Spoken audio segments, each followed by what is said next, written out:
As all of us know, the world's going through a very tough time currently, experiencing the pandemic of COVID 19. But as it has brought upon many, many negatives onto the world, it has also made us broaden our horizons into how we communicate with each other using much more hand gestures and symbols rather than what we usually use, which is facial expressions.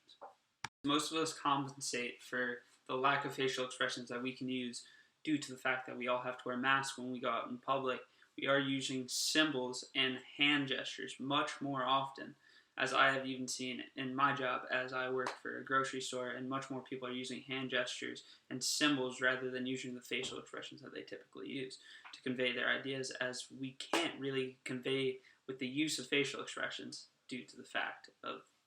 the COVID-19 pandemic. For communicating better through the coronavirus pandemic, I've really just been enunciating my words a lot more because a lot of your words and sentences can be very slurred and mumbled because of the mask, which can really affect how people understand what you're trying to say and the point that you're trying to get across. So to do this, I've obviously been enunciating a lot more and speaking in much more simpler sentences, so there's a lot less for people to comprehend, so they can understand me better and that I have to explain less.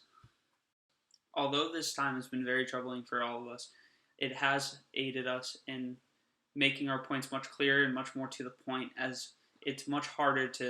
for people to understand you when you're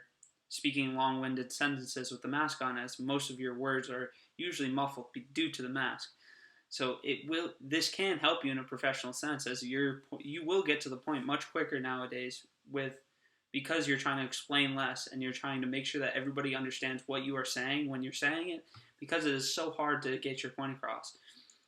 But this is helping us as we can keep bettering ourselves with